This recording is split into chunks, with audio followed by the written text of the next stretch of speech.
Hello, student of class 9. Myself Saurav Srivastava started to going teach you polity. And if you have old book, then first chapter. If you have old book, then first chapter. First chapter, democracy in the contemporary world. Cut it and come to the next chapter, because first chapter is not in your course and second chapter is in your course. That's it. We will start to teach from second chapter. Now second chapter name is what is democracy and why democracy. What is democracy and why democracy? What is democracy का मतलब democracy क्या है and Y democracy, democracy की जरूरत क्यों है. Country like India, America, Britain and many more countries who is called a democratic country. Why this country is called democratic country? The question is why this country like India, Britain, America, many more countries democratic, but why this country is called democratic? The question is why this country is called a democratic country. Then before we discuss about democratic or democracy, we will discuss firstly what is democratic and what is non-democratic. What is democratic and what is non-democratic? Democratic means where ruler can elect by the people, for the people, and by the people, for the people, and government of the people. मतलब government जो होती है वो जनता के लिए होती है, जो वहाँ के रहते हैं, ये चीजें हैं. तो why define democracy? Before we proceed further, let us first take note of an objection by the marriage. She does not like. It means before we start or before we discussing about democracy, a simple definition we will take. Let us get back to our discussion or similarities and differences among the government that are called democracies. In last chapter, we identify one simple factor common to all democracies. The government is chosen by the people. मतलब ऐसी government जैसे कि India में हम government जब choose करते हैं तो हम ऐसी गवर्नमेंट को चूज करते हैं जो लोगों के द्वारा इलेक्ट की जाती है.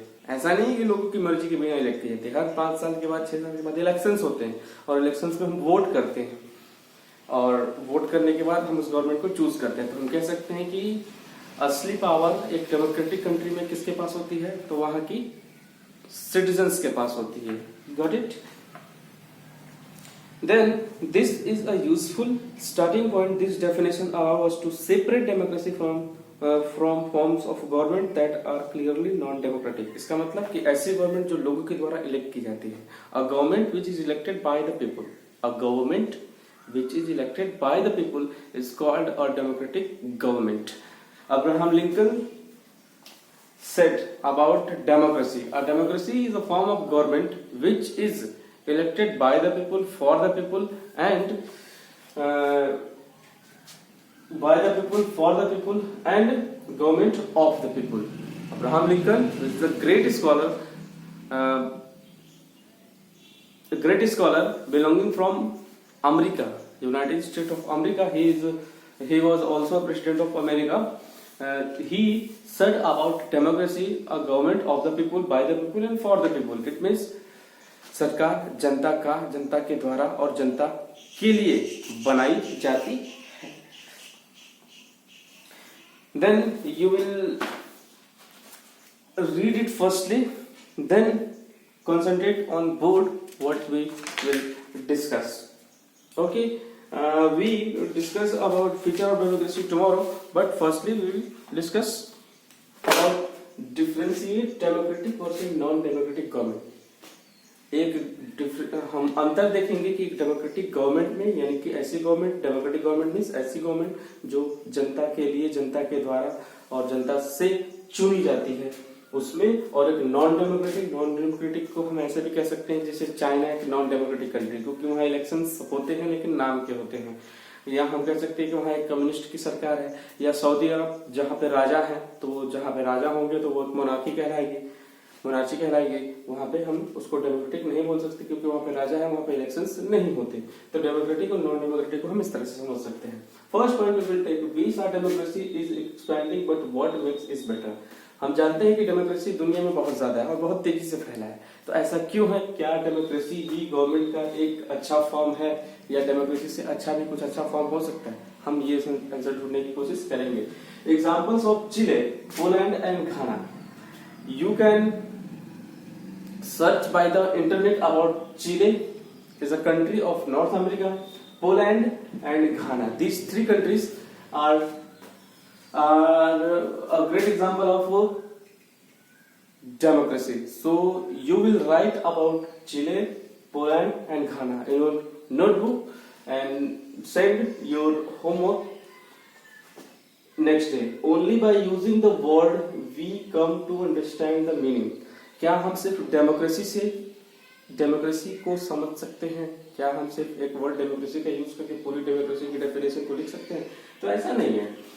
So we use democracy first, सबसे पहले हम डेमोक्रेसी को यूज करेंगे एंड देन एक्सप्लेन, उसके बाद मीनिंग रेन की पेन की एक्सप्लेन करेंगे। ऐसा क्यों, रेन और पेन की क्यों? तो इसके लिए हम अगले पॉइंट पे आते हैं।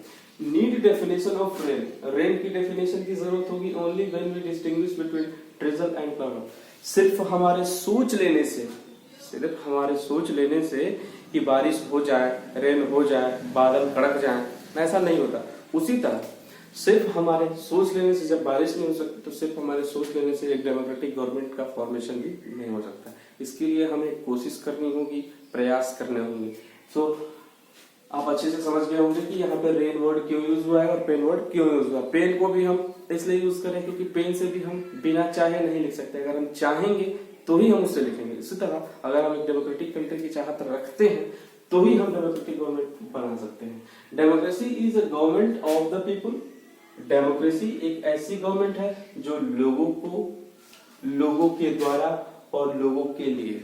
देखिए, democracy is a government of the people, लोगों के, बाय द पीपुल, लोगों के द्वारा, फॉर द पीपुल, लोगों के लिए बनाई जाती है। और ये किसने कहा था? अब्राहम लिंकन ने कहा था। ओके, ग्रीक वर्ड डेमोक्रेसी एक ग्रीक वर्ड है जो डेमोक्रेशिया से मिलकर बना हुआ है। DEMOCRATIA, डेमोक्रेशिया से मिलकर बना हुआ है, जिसमें डेमोस का मतलब होता है पीपुल, लोग। डेमोस का मतलब क्या होता है? पीपुल, लोग।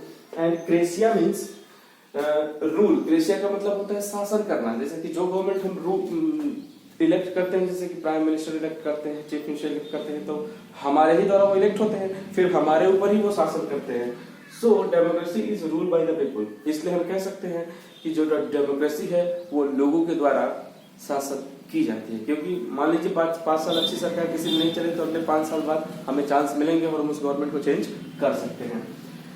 मोनार्की, मोनार्की का मतलब होता है राजा का शासन, राजशाही शासन। मोनार्की किंग्स रूल यानी कि राजा का शासन। जैसे कि नेपाल और सऊदी अरब में एक राजा का शासन है, तो उस कंट्री को हम एक डेमोक्रेटिक कंट्री नहीं बोल सकते। यानी कि हालांकि नेपाल में बहुत सारी चीजें चेंज हो चुकी है और नेपाल धीरे धीरे डेमोक्रेसी की तरफ बढ़ रहा है, लेकिन सऊदी अरब में आज भी हमें फुल्ली डेमोक्रेसी देखने को नहीं मिलेगी क्योंकि वहां पर राजा का शासन है, आप जानते हैं। और डेमोक्रेसी में क्या क्या क्वेश्चन बन सकते हैं? तो डेमोक्रेसी में फर्स्ट क्वेश्चन बन सकता है कि who are the rulers. Rulers कौन होगा, शासन कौन करेगा? And what kind of elections, election किस तरह के होंगे, मतलब how many types of elections या what type of elections are held in a democratic country. This question, who are the people, कौन वो लोग होंगे जो इलेक्शन में पार्टिसिपेट करेंगे, रूलर को इलेक्ट करने में हेल्प करेंगे। इन सारे क्वेश्चन के आंसर आप लिखेंगे। And what kind of the form of government, और जो गवर्नमेंट बनेगी उसका फॉर्म क्या होगा। हालांकि डेमोक्रेटिक कंट्री बहुत सारी है, लेकिन हर जगह फॉर्मेशन अलग अलग है। जैसे कि अमेरिका में एक डेमोक्रेटिक है, इंडिया में एक डेमोक्रेटिक है, लेकिन अमेरिका में वहाँ का प्रेसिडेंट वहाँ का सर्वे सर्वा होता है और इंडिया में प्राइम मिनिस्टर यहाँ का सर्वे सर्वा होता है। प्रेसिडेंट है लेकिन नाम का है, उसके पास उतनी पावर्स नहीं है। तो हम कह सकते हैं कि गवर्नमेंट का फॉर्म अलग अलग हो सकता है। Now the final point is final decisions on making powers must rest with those elected by the people. Final decision कौन लेता है? तो वहाँ के लोग लेते हैं। अगर वहाँ के लोग चाहेंगे तभी एक पार्टी या गवर्नमेंट पावर में आ सकती है, नहीं तो अगर वहाँ के लोग नहीं चाहेंगे तो गवर्नमेंट पावर में नहीं आ सकती। तो दिस 1 2 3 4 इस 4 क्वेश्चन के आंसर आप लिखेंगे and you can also right about Chile, Poland and Ghana which is a great example of democracy. So thank you for today. Thank you so much.